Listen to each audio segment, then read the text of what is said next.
कक्षा 10 के सभी छात्रों का मेरे चैनल में हार्दिक स्वागत है। आज मैं उपस्थित हूँ आपकी हिंदी पाठ्य पुस्तक का पाठ 2 और ये तुलसीदास का है। तुलसीदास का रामचरितमानस जो प्रसिद्ध पुस्तक है उसमें से लिया गया, अर्थात रामायण से लिया गया है।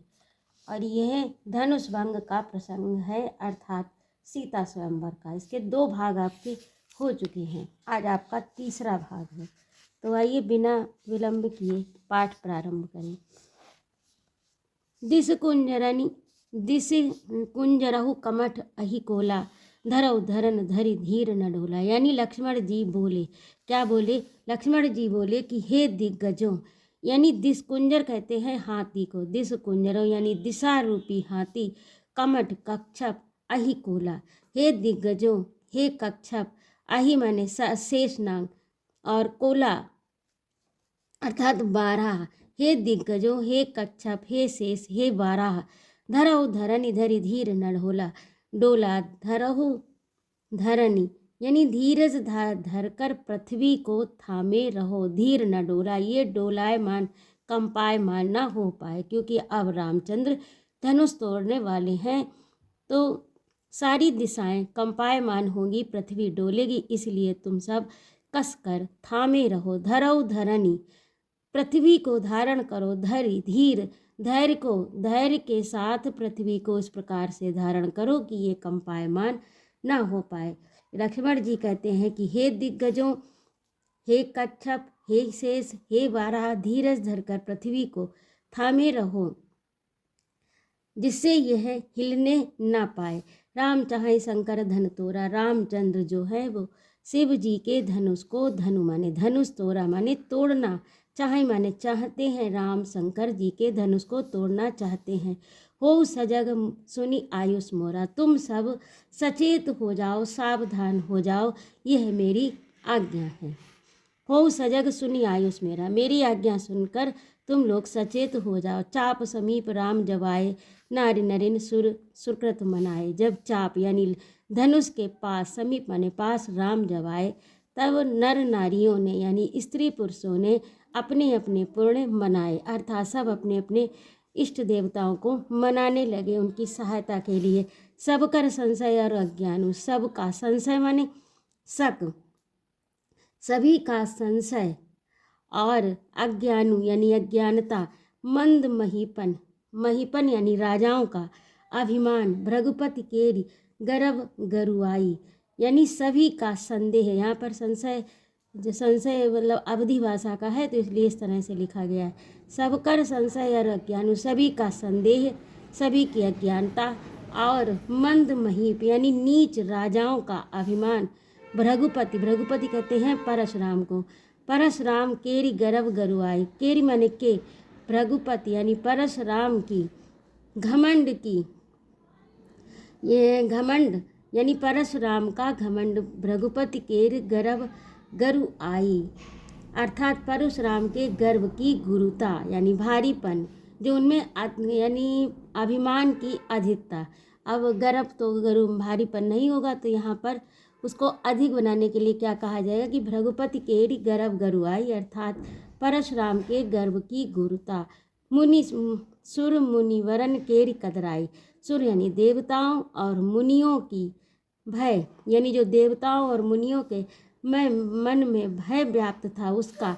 सीकर सोच जनक पछतावा, सीता जी का सोच, जनक जी का पश्चाताप। रानिन कर दारुण दुख दावा, और रानियों का अत्यंत दारुण दुख का दावानल यानी अग्नि।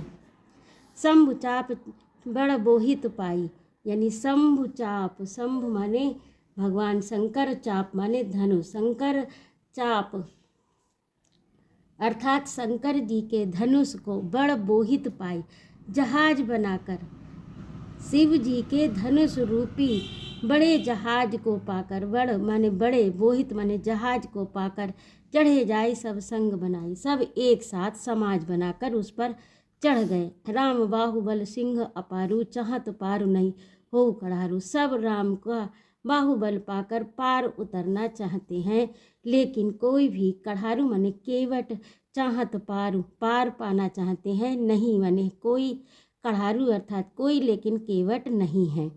अर्थात फिर से एक बार देख लीजिए कि जब राम जो थे वो उसके समीप आए तो नर नारियों ने अपने इष्ट देवता मनाए। और उस समय क्या हुआ कि सबका संदेह, सबका अज्ञान, नीच राजाओं का अभिमान, राजा और परशुराम के गर्व की गुरुता, और मुनियों के और देवताओं की भय आतुरता, सिंह का सोच, जनक का पश्चाताप, रानियों का दारुण दुख का दावानल, और ये सब शंभु के चाप रूपी जहाज में बैठ गए। यानी अब सब एक साथ बैठ गए। राम बाहुबल सिंह अपारू, यानी राम का बाहुबल पाकर सिंधु अपारू, इस सिंधु को पार करना चाहते हैं। चाहत पार नहीं को कढ़ारू, लेकिन कोई भी केवट नहीं मिला। अब आगे देखिए, राम बिलो के लोग सब चित्र लखे से देखी, चितई सिय कृपायतन जानी विकल विशेष। राम बिलो के, राम ने देखा, लोग सब, राम ने लोगों को देखा कि चित्र लखे से, जिस प्रकार चित्र में कोई भी चित्र हो तो वह सजीव नहीं होता, अर्थात उसमें कोई गति नहीं होती, कोई चंचलता नहीं होती। ऐसे ही वहाँ के जो समाज के लोग थे वे बिना गतिहीनता के अर्थात जड़ हो गए थे, स्थिर हो गए थे। चित्र लखे से देखा कि लोग सब चित्र लखे से हैं, अर्थात बिल्कुल क्रियाहीन गतिहीन लोग हो गए हैं। चितई सी कृपा, और सीता जी को कृपा निधान ने देखा, जानी विकल विशेष, उसमें से सीता जी सबसे अधिक व्याकुल उन्हें दिखी। कहाँ? उस सभा में। देखी विपुल विकल वैदेही, निमिष विहात कलप समते ही। विपुल माने अधिक, व्याकुल, विकल माने व्याकुल, वैदेही माने सीता जी।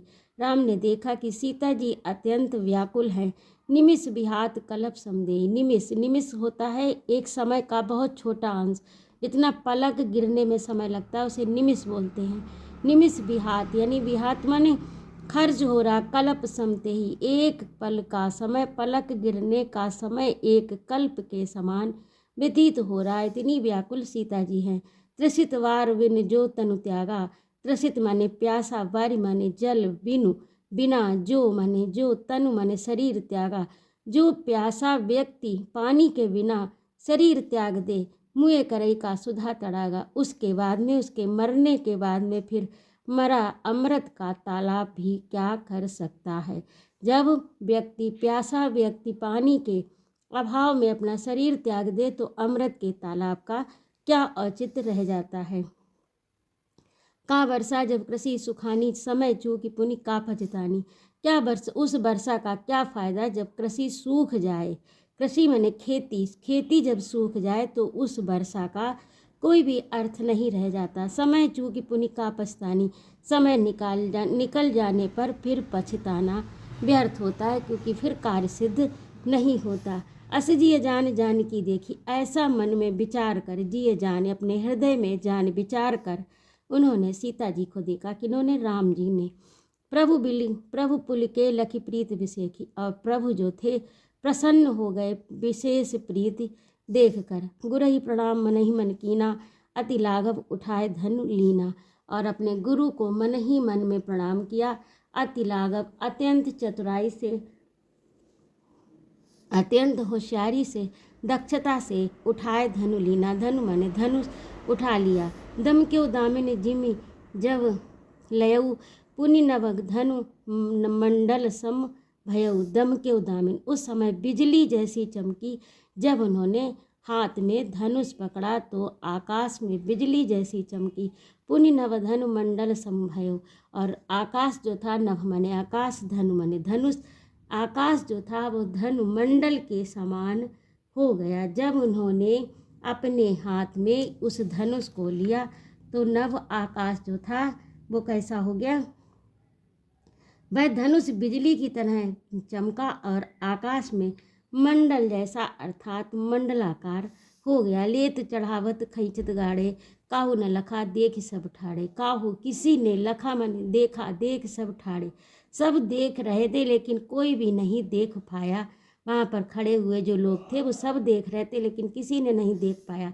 लेत चढ़ावत खैचत गाड़े, उन्होंने लिया, चढ़ाया और फिर खींच दिया, लेकिन ये तीनों काम जो हुए वो किसी ने नहीं देख पाए। ते छन राम मध्य धन तोरा, भरे भुवन धुनि घोर कठोरा। जिस समय राम मध्य धनु तेरा, यानी 3 कार्यों के बीच में धनुष टूट गया। कौन कौन से कार्य? कि ले लिया, चढ़ाया और खींचा, इन तीनों के बीच में धनुष टूट गया। भरे भुवन धुनि घोर कठोरा, और पूरे भुवन अर्थात लोकों में कठोर ध्वनि गुंजायमान हो गई। बड़ा भारी शब्द हुआ जब वह धनुष तोड़ा गया। ते क्षण राम मध्य धनु तोड़ा, जिस समय राम ने धनुष को तोड़ा उस समय तीनों भुवनों में, 14 भुवन 3 लोक में भारी कठोर शब्द से व्याप्त हो गया, यानी सब लोकों में भारी कठोर शब्द हुआ। लेने में, चढ़ाने में और जोर से खींचने में किसी ने उसको नहीं देखा। ते क्षण राम मध्य धनु तोड़ा, उस क्षण को, उसी क्षण वहीं पर खड़े रहे, फिर भी किसी ने नहीं देखा। उसी क्षण श्री राम ने धनुष को बीच से तोड़ डाला और भयंकर कठोर ध्वनि से ये भुवन व्याप्त हो गया। भुवन में वह कठोर शब्द व्याप्त हो गया। अब आगे सवैया है। भरे भुवन घोर कठोर रविवाजी तजी मार्ग चले। भरे भुवन घोर कठोर, यानी भुवन में, लोक में उस कठोर शब्द से लोक भर गए, यानी जो 14 लोक हैं वे पूरे उस कठोर शब्द से गुंजायमान हो गए। रव माने ध्वनि, रवि माने सूर्य, वाजी माने उनके घोड़े, तजी मार्ग चले, सूर्य के जो घोड़े थे वो मार्ग को छोड़कर चलने लगे। चिक्कर ही दिग्गज डोल मही, चिक्कर ही चिंघाड़ने लगे दिग्गज, दिशाएं जो थी वो दिशाओं के दिग्गज चिंघाड़ने लगे। चिक्कर ही दिग्गज डोल मही, दिग्गज चिंघाड़ने लगे। डोल मही, पृथ्वी डोलने लगी।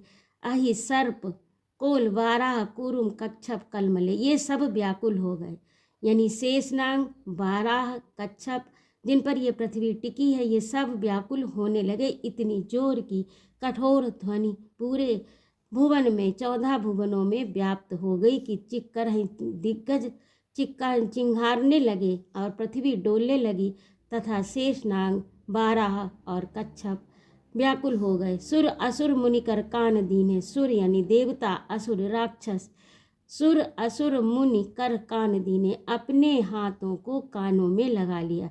आपने देखा होगा जब कोई भयंकर ध्वनि होती है तो कानों में हाथ लगा लिया जाता, तो वही स्थिति है, वही उसी का तुलसीदास वर्णन कर रहे हैं कि सुर असुर यानी सुर देवता, असुर राक्षस, मुनि कर कान दीने, अपने कर माने हाथ, कान दीने अपने हाथ कान पर रख लीनी।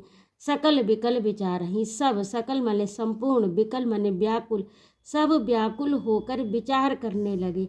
को दंड खंडेव राम तुलसी जयति वचन उच्चारही, और जब उन्हें ये पता चला कि को दंड खंडेव राम तुलसी, राम ने शिव का धनुष तोड़ दिया, तो जयति वचन उच्चारही, तो राम जी की जय जयकार करने लगे। तो इस प्रकार से ये आपका तुलसीदास का धनुष भंग शीर्षक का जो पद्यांश था वो पूरा हुआ। इसमें आपको बता दें काव्य सौंदर्य में उपमा, रूपक, अनुप्रास, उत्प्रेक्षा 4 अलंकार हैं, इन्हें आप लिख दीजिएगा।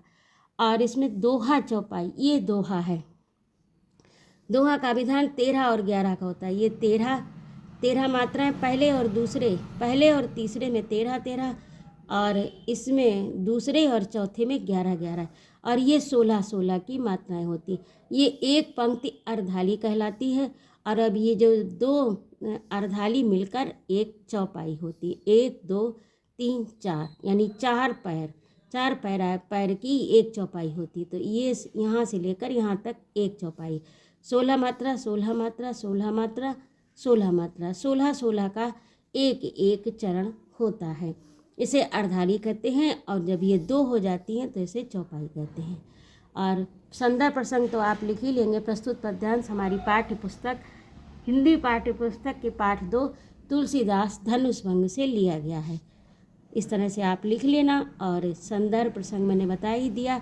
अब भाषा इसकी अवधि है, और इस तरह से आप लिख देना। फिर भी मैं एक वीडियो में आपको ये सब लिख कर भी दूँगी, और उसमें आप पाठ बदलते रहिएगा और लिखते रहिए। और काव्य सौंदर्य तो मैंने हर जो भी पढ़ाई है कविता उसके साथ बता ही दिया। यदि आपको मेरी प्रस्तुति अच्छी लगी हो तो मेरे चैनल को सब्सक्राइब करें, लाइक और कमेंट करें तथा अपने मित्रों में शेयर करें।